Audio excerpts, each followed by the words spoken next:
말씀입니다. 창세기 2장 20절에서 29절 말씀 찾으신 줄 알고 제가 봉독하도록 하겠습니다. 노아가 농사를 시작하여 포도나무를 심었더니 포도주를 마시고 취하여 그 장막 안에서 벌거벗은지라.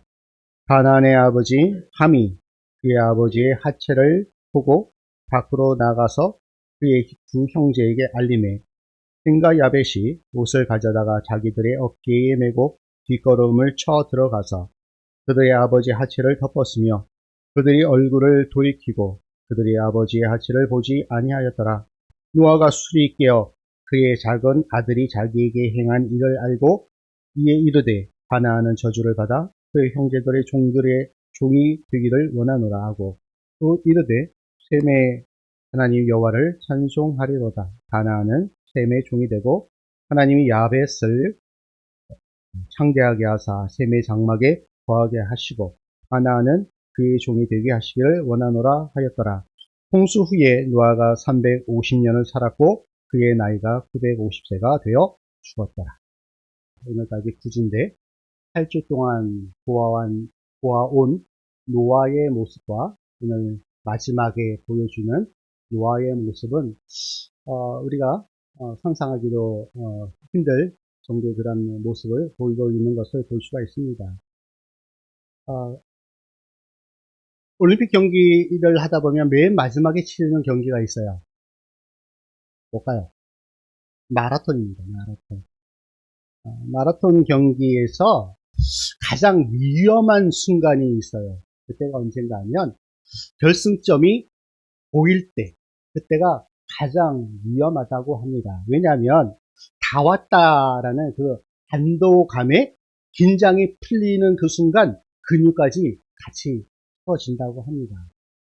그래서 우리 TV를 보다 보면 결승점에 도달해서 이게 비틀비틀하고 이렇게 주저앉고 거의 기다시피 해서 오는 그런 선수들이 있습니다. 결승점이 보일 때 그런 현상이 일어난다라고 합니다. 저도 마라톤을 해본 적이 있어요. 1982년 제1회 서울 국제마라톤대회 당시에 제가 중3이었는데 35km까지 뛰어봤습니다. 제가 35km를 목표로 하고 이제 34km를 지나서 이제 35km가 코앞에 딱 닥치는 순간 이제는 그만 뛰어야지 이런 마음이 딱 드는 순간 긴장이 풀리면서 다리 근육까지 풀어지는 것을 경험을 했습니다. 그렇게 우리가 목표점이 있을 때 그때 끝까지 인내하며 달려가는 것, 그것이 참으로 중요하다라고 할 수가 있습니다.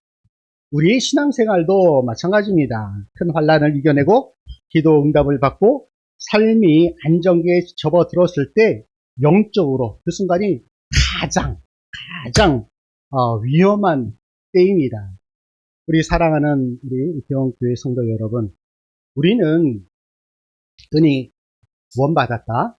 나는 은혜를 많이 받았다라고 고백을 할 때가 있습니다. 이러한 그 고백을 인생의 끝이다. 나는 이제 구원받았고 은혜 받았으니까 이것이 끝이다 라고 생각할 때가 있습니다.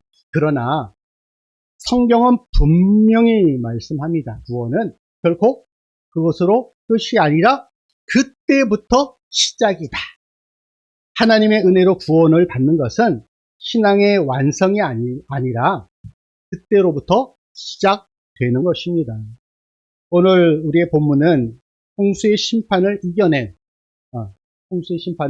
이겨낸 거인 노아의 그 황혼기에 보여준 뜻밖의 그런 모습을 통해서 우리 세대가 끝까지 지켜야 할 그런 영적인 그 품격, 영적 태도, 이것이 무엇인지 함께 나누고자 합니다. 노아는 우리가 잘 알다시피 하나님의 은혜로 홍수 심판에서 구원을 받았습니다. 모든 세상이 다 심판 가운데 물로 멸망당하는 그 순간 노아와 노아의 그 가족은 하나님께로부터 은혜로 구원을 받았습니다.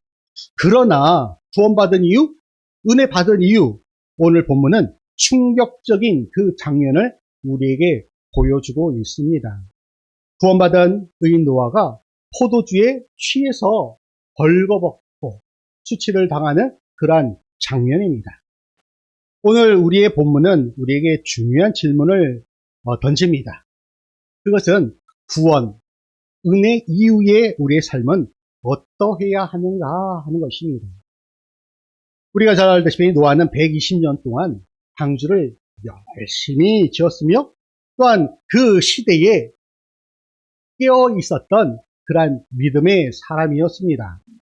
하지만 그 이후 심판이 지나간 이후에 이 땅에 평안이 찾아오자 그 순간 그가 절제의 끈을 놓쳐버리고 맙니다.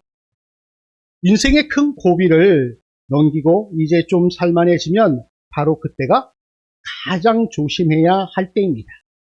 과거에 받은 그 은혜가 결코 오늘의 우리의 나태함을 정당화시키지 못합니다. 내가 옛날에 이만큼 하나님 앞에 헌신했지, 내가 과거에는 이만큼 전력을 다해서, 전심을 다해서 하나님 앞에 봉사했지, 이런저런 역할을 내가 주님의 교회에 감당했었지 라는 생각이 갇히지 말고 오늘 이 순간 하나님 앞에서 정결한지, 나의 삶이 하나님 앞에서 정결한지, 하나님 보시기에 기뻐하실 그런 삶을 살아가고 있는지 이 시간 우리 함께 점검하고자 합니다. 노아는 왜? 노아는 어떻게 구원을 받았습니까? 창세기 6장 8절에 이렇게 말씀하셨죠. 그러나 노아는 여호와께 은혜를 입었더라. 이 세상이 하나님의 그 홍수로 멸망당하는, 온 세상이 멸망당하는 그 순간 멸망당할 수밖에 없는 이 세상 가운데, 그러나 노아는 하나님께 은혜를 입었더라. 노아의 구원은 그의 행위가 아니라 전적인 하나님의 은혜였습니다.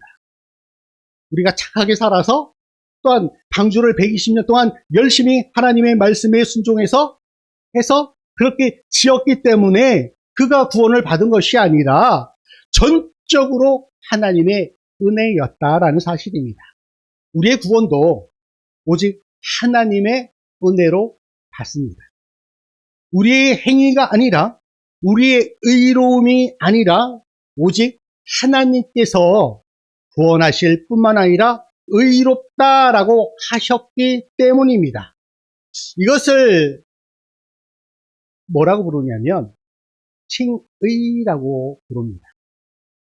칭의란 무엇인가 하면 이것은 하나님께서 죄인을 의롭다라고 선언하시는 그러한 사건입니다. 로마서 3장 24절에 이렇게 말씀합니다. 그리스도 예수 안에 있는 속량으로 예수님께서 죄에 대한 값을 지불하신, 이것이 바로 속량입니다. 지불하심으로 말미암아 하나님의 은혜로, 하나님의 전적인 은혜로 값없이 우리가 지불한 값은 전혀 없습니다. 그런데 하나님께서는 우리가 값을 지불하지 않았다라고 할지라도 하나님께서는 하나님의 전적인 그 은혜로 우리를 의롭다 하셨어요. 그리고 우리는 그 은혜를 입고 의롭다 하심을 얻은 자들이에요. 노아가 방주에 들어간 것처럼 우리는 예수 그리스도 안으로 들어가서 구원을 받았습니다. 여기서 중요한 사실은 이것입니다. 칭의는 완전하지만 우리의 삶은 아직 완전하지 않다라는 사실. 구원 이후에, 은혜 이후에도 우리는 여전히 연약한 존재입니다. 오늘 본문을 보십시오. 20절, 21절입니다.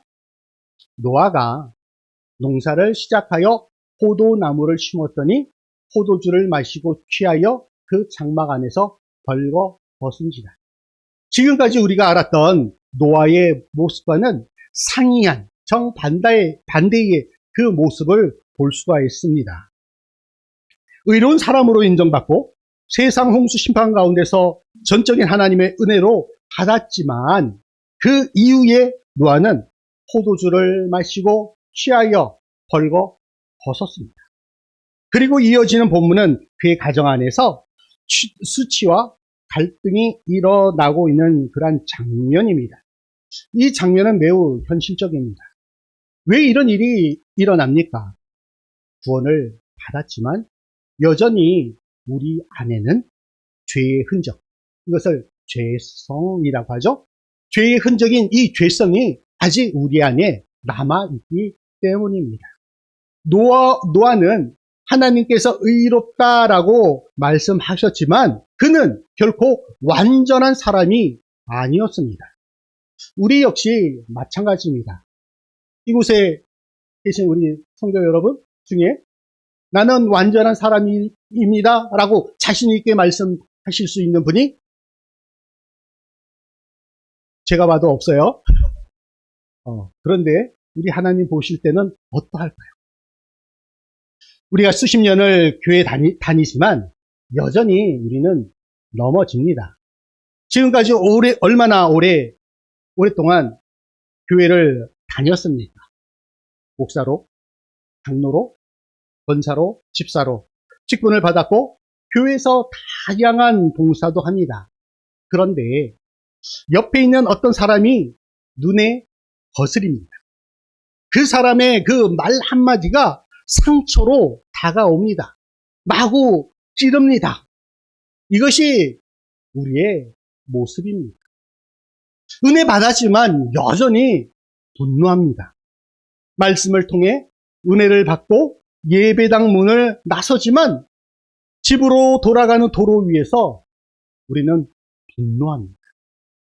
집으로 돌아가서 자녀의 모습을 바라보면서 분노합니다. 이것이 우리의 삶의 모습입니다. 우리는 구원받았지만 여전히 연약합니다. 이미 우리는 예수 그리스도를 믿는 믿음으로 구원을 받았지만 여전히 우리의 구원에 대하여 의심하고 혹시 나는 구원받은 자가 아니지 않는가 하는 그런 의심이 생길 때가 얼마나 많이 있습니다. 이것이 바로 우리의 신앙의 모습입니다.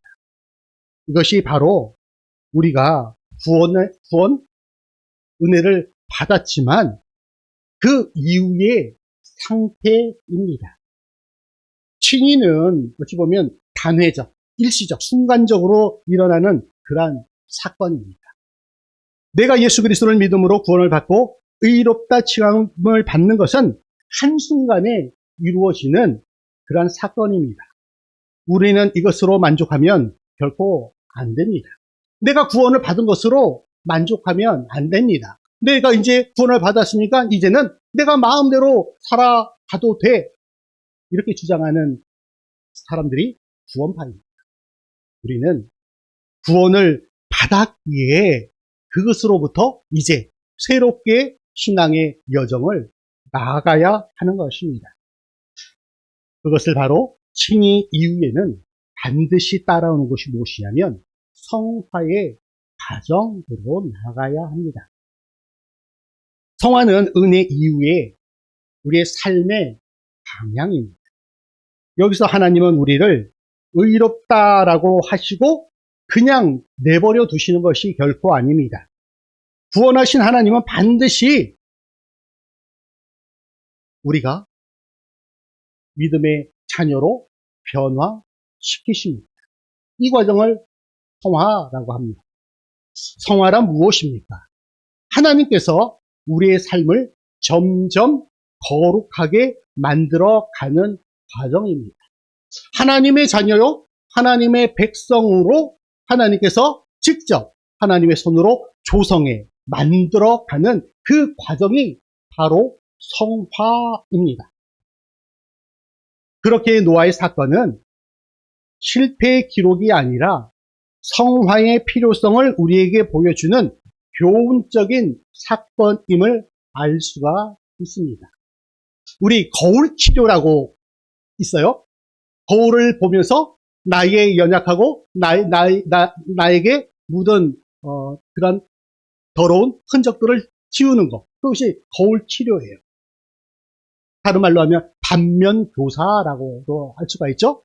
노아의 그런 연약한 모습, 노아의 그런 부족한 모습을 바라보면서 이 시대를 살아가는 하나님의 백성들이 노아가 이러이러한 삶을 살았기에 나는 그러한 것을 바라보면서 이러이러하게 살아가야지 라고 결단할 수 있는 것, 그것이 바로 반면교사요 거울치료다라고 할 수가 있습니다.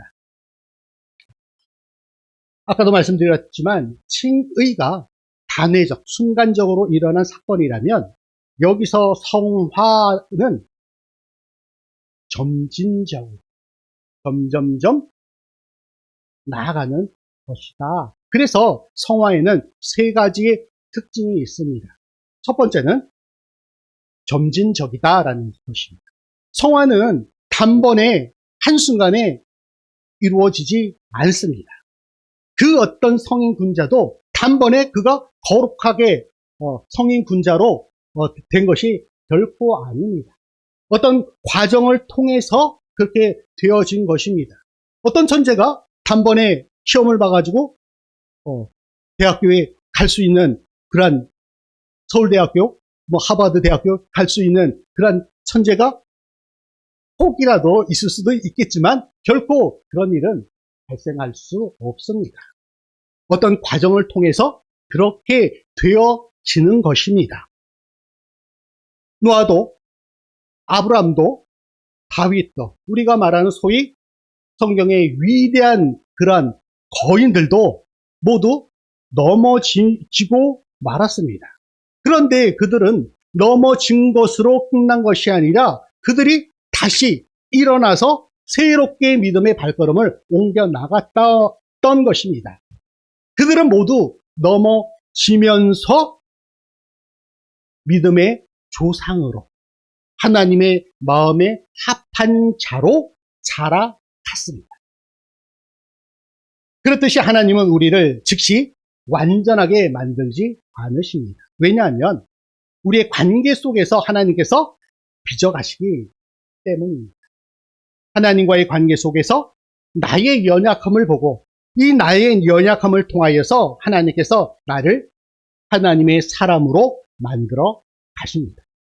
또한 사람과의 관계 속에서 나는 나 혼자만의 존재가 아니라 공동체 속에서 한 지체로 관계를 이루어 가면서 주님의 교회를 이루어 가게 하신다라는 것입니다.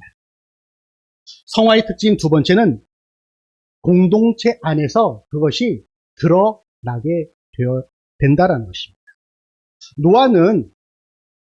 노아의 죄는 결코 개인적인 그런 사건이 아니었습니다. 가정 안에서 이루어지는 사건입니다.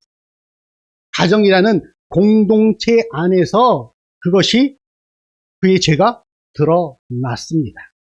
오늘 본문 23절은 셈과 야벳이 그 아버지의 벌거벗은 모습을 보면서 어떻게 행동했는지를 잘 보여줍니다. 23절입니다. 뒷걸음쳐 들어가서 그들의 아버지의 하체를 덮었으며 그들이 얼굴을 돌이키고 그들의 아버지의 하체를 보지 아니하였더라. 아버지의 그 수치스러운 그 모습을 눈으로 본 것이 아니라 그것을 확인한 이후에 그의 행동을 보여줍니다. 아버지의 하체를 덮고 결코 그의 아버지의 하체를 보지 않았습니다. 그에 반하여 22절은 함이 그의 아버지에 대한 행동을 보여줍니다. 함이 그의 아버지의 하체를 보고 밖으로 나가서 그의 두 형제에게 알리네. 그런데 지금 23절, 22절은 어떻게 보면 결과론적인 것으로 나타나지만 그 원인을 살펴보아야 합니다. 이 장면 이전에 노아는 포도주를 먹고 취하여 벌거벗고 잠에 취합니다. 술에 취하고 잠에 취하고, 이것은 아들 함의 범죄 이전에 노아의 실수로 인하여 함이 범죄할 수 있는 그 빌미를 제공하였다라는 것을 볼 수가 있습니다. 이런 말이 있죠. 자녀들은 부모의 입술보다 뒷모습을 보고 배운다. 부모가 예배를 소홀히 하고 세상 즐거움에 취해 있다면 자녀들에게 하나님을 경외하라라고 그렇게 가르칠 수 있겠습니다. 부모가 영적 긴장을 놓치면 자녀들은 부모의 신앙을 가볍게 여기기 시작을 합니다.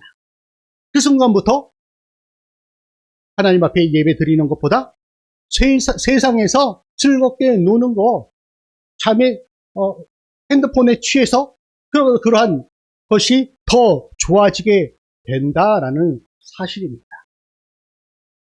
오늘 본문에서 함은 아버지의 수치를 드러내고 조롱을 했습니다. 그러나 셈과 야벳은 아버지의 벗겨진 옷을 가지고 뒷걸음질하여 들어가 아버지의 그 수치를 덮었습니다. 여기서 우리는 성화의 중요한 원리를 보게 됩니다. 셈과 야벳은 아버지의 그 허물을 덮어주었습니다. 그런데 함은 그 허물을 드러냅니다. 어떤 사람은 남의 허물을 드러냅니다. 어떤 사람은 그 허물을 사랑으로 덮어줍니다.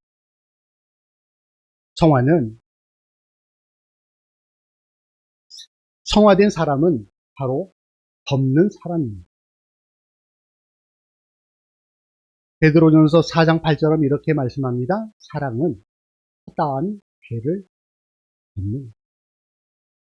구원이요 하나님께서 우리에게 원하시는 것은 단순한 신분이 아니라 변화된 삶입니다. 이것이 바로 성화입니다.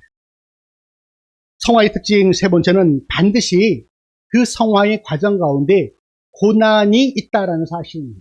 그러니까 반드시 이 고난을 동반합니다. 여기서 우리는 신약의 중요한 말씀을 볼 수가 있습니다. 로마서 5장 3절 4절입니다. 다만 이뿐 아니라 우리가 환난 중에도 즐거워하나니 이는 환난은 인내를, 인내는 연단을, 연단은 소망을 이루는 줄 알미로다. 바로 이 말씀은 성화의 과정을 명확히 보여주는 그러한 구절입니다. 성화는 왜 고난을 동반할까요? 여기서 환난은 인내라는 그 부분에서는 고난을 통해 우리는 버티는 법, 인내하는 법을 배웁니다. 우리 힘으로 버티는 것이 아닙니다. 주님께서 우리와 함께 하시고 새 힘을 주셔서 인내하게 하시는 겁니다. 내가 내 힘으로 인내하는 것이 아니라 주님께서 나에게 새 힘을 주셔서 인내할 수 있도록 하시는 것입니다.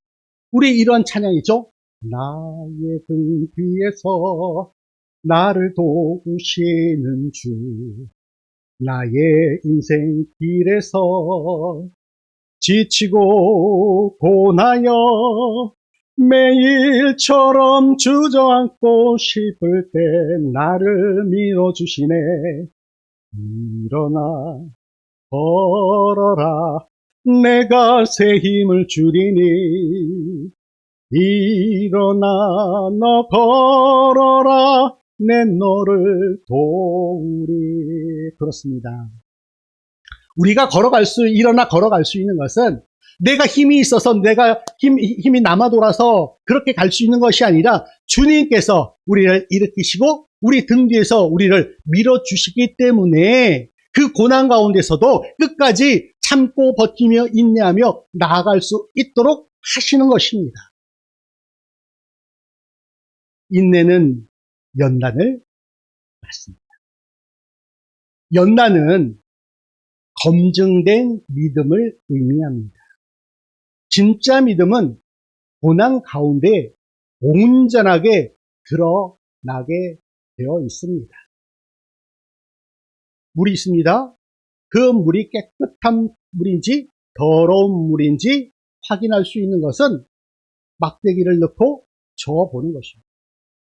그러면 그 물이 흙탕물이면 가라앉아 있던 그 물이, 그 흙탕이 위로 다 뜨게 되어 있습니다.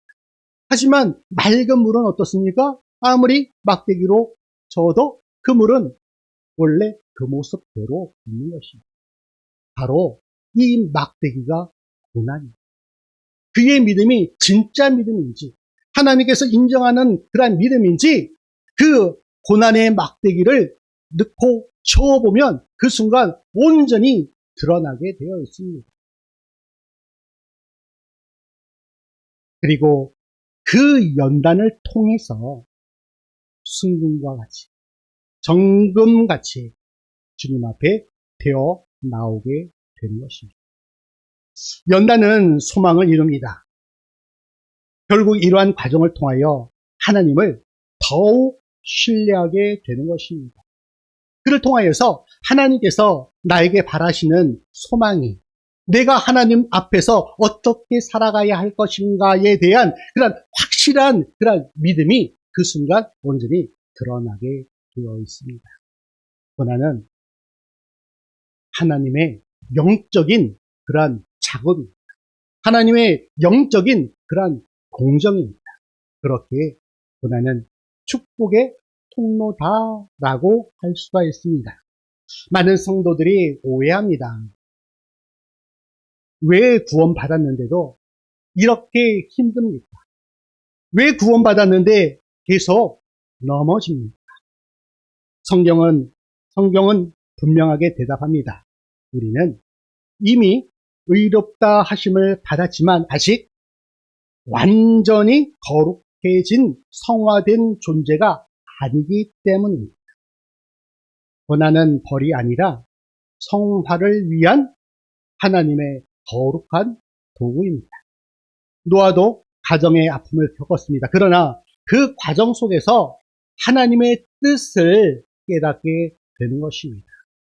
하나님께서는 우리의 실패조차도 그것을 사용하십니다. 신앙의 여정을 가다 보면 때로는 우리가 지치고 넘어질 때가 수도 없이 많이 있습니다. 그러나 하나님께서는 결코 우리를 버리지 않으십니다. 결코 우리를 포기하지 않으십니다. 그 실패를 통하여서 하나님의 자녀요, 하나님의 백성으로 만들어 가십니다. 우리는 은혜 이후의 삶의 태도가 참으로 중요합니다.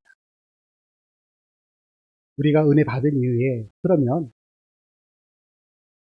우리는 어떻게 살아가야 할까요? 첫 번째는 그러한 넘어짐 속에서도 하나님께 나아가야 한다는 것입니다. 완벽해지려고 하지 말고 넘어질 때마다 수도 없이 넘어지겠지만 넘어질 때마다 하나님을 향하여서 나아가야 한다는 것입니다. 두 번째는 남의 허물을 덮는 사람이 되어야 합니다. 우리는 노아의 아들 중에 함이 아니라 아버지의 그 허물을 드러낸 그 함이 아니라 셈과 야벳처럼 비록 아버지의 허물이 드러난다고 할지라도 내 옆에 있는 내 형제 자매들이 내 허물이 내 눈에 훤히 보인다 할지라도 그것을 덮는, 그것이 바로 덮는 사랑입니다. 그렇게 야벳처럼, 셈처럼 그렇게 살아가야 한다라는 것입니다. 세 번째는 고난 속에서도 소망을 붙잡아야 합니다.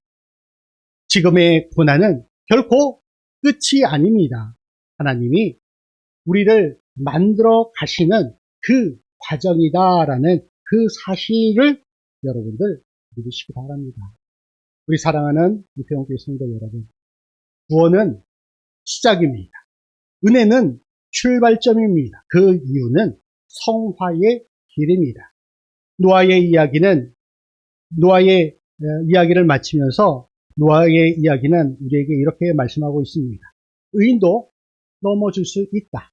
그러나 하나님은 포기하지 않으신다.